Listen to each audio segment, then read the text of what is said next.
Students, कक्षा 12 की वाणिज्य वर्ग की ऑनलाइन क्लास में आपका स्वागत है। आपका सब्जेक्ट है अकाउंट और आपकी थ्योरी के दो टॉपिक आपको पढ़ाए जाएंगे।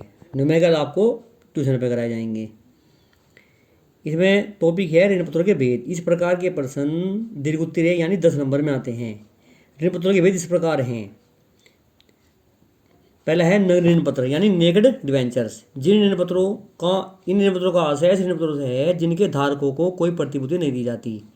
इन ऋण पत्र धारियों के अधिकार अन्य लेनदारों की भांति होते हैं, अर्थात ये ऋण पत्र वे ऋण पत्र होते हैं जिनके धारकों को कंपनी की कोई संपत्ति उनके पास गिरवी नहीं रखी जाती, यानी इनके पीछे कोई गारंटी नहीं होती।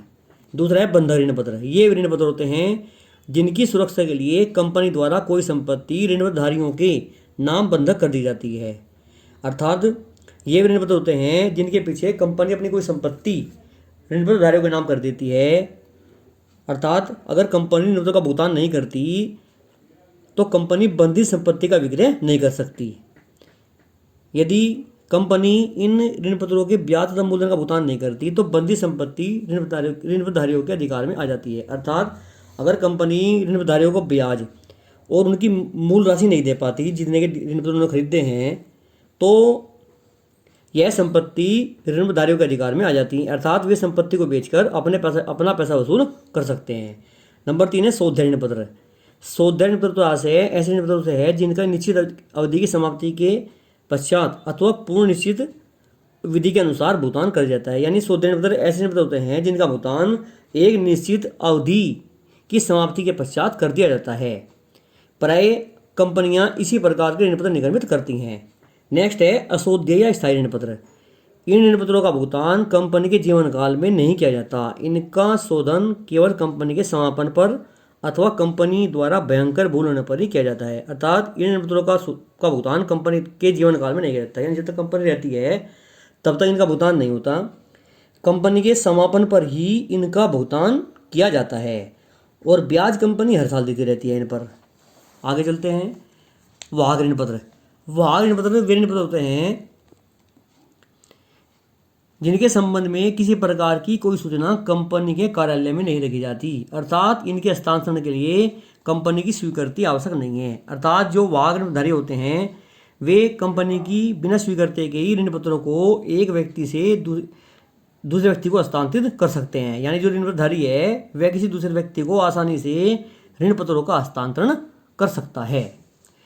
अगला है रजिस्टर्ड अथवा निबंधित ऋण पत्र यानी रजिस्टर्ड डिवेंचर्स। ये ऋण पत्र होते हैं जिनके धारकों का पूर्ण विवरण ऋण पत्र धारियों के रजिस्टर में लिखा होता है, अर्थात ये ऋण पत्र होते हैं जिनके धारकों का पूर्ण विवरण कंपनी द्वारा ऋण पत्र धारियों के रजिस्टर में रखा जाता है। यानी कंपनी द्वारा एक रजिस्टर बनाया जाता है जिसे बोलते हैं डिवेंचर होल्डर रजिस्टर।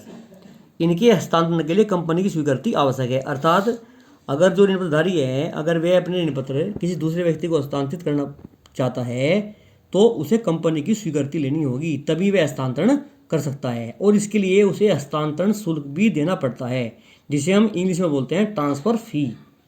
इसके ब्याज तथा मूलधन का भुगतान उन्हीं व्यक्तियों को किया जाता है जिनका नाम ऋण पत्रधारियों के रजिस्टर में लिखा जाता है, अर्थात कंपनी ब्याज का भुगतान और जो मूलधन है यानी जितने के ऋण पत्र खरीदे हुए हैं उसका भुगतान उसी व्यक्ति को किया जाएगा जिसका नाम ऋण पत्रधारी रजिस्टर में लिखा हुआ है। किसी अन्य व्यक्ति को उसका भुगतान नहीं हो सकता। अब अगले टॉपिक पर आते हैं। अगला टॉपिक है अंश व ऋण पत्र में अंतर, यानी अंशों और ऋण पत्र में किस प्रकार कौन कौन से अंतर हैं। यह प्रश्न बोर्ड के लिए मोस्ट इंपोर्टेंट है और यह लगभग 3 या 4 बार आ चुका है। अंतर के आधार आपके सामने है। पहला अंतर का आधार है अंश कंपनी की पूंजी का एक भाग होता है, यानी जो अंश होता है वह कंपनी की जो पूंजी होती है उसका एक भाग होता है, जबकि ऋण पत्र कंपनी द्वारा प्राप्त ऋण की स्वीकृति पत्र होता है। यानी जो ऋण पत्र होता है जो कंपनी ने ऋण प्राप्त किया है उसकी एक स्वीकृति होती है। दूसरा है अंश क्रय करने वाला व्यक्ति कंपनी का सदस्य अथवा स्वामी होता है, अर्थात जो व्यक्ति कंपनी का अंश खरीदता है वह कंपनी का सदस्य अथवा अपने हिस्से के लिए कंपनी का स्वामी होता है। ऋण पत्रों को क्रय करने वाला व्यक्ति कंपनी का ऋणदाता होता है, यानी जो व्यक्ति ऋण पत्रों को क्रय करता है वह कंपनी का ऋणदाता यानी लेनदार होता है।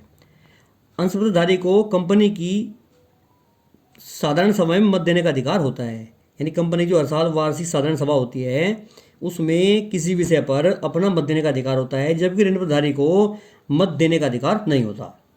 चौथा है, अंशों पर कंपनी के लाभ में से लाभांश दिया जाता है, यानी जो कंपनी को लाभ होता है उसके हिस्से को हम लाभांश कहते हैं।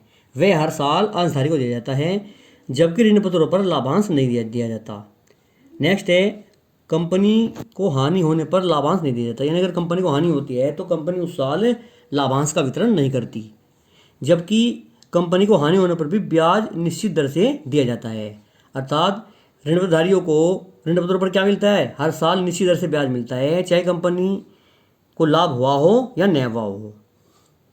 अगला है छठा, अंशों पर लाभांश घटता बढ़ता रहता है, यानी अंशों पर जो लाभांश की दर होती है वह घटती बढ़ती रहती है, वह फिक्स नहीं होती, जबकि ऋण पत्रों पर दिया जाने वाला ब्याज निश्चित होता है, उसकी दर निश्चित होती है, उसमें कोई परिवर्तन नहीं किया जा सकता।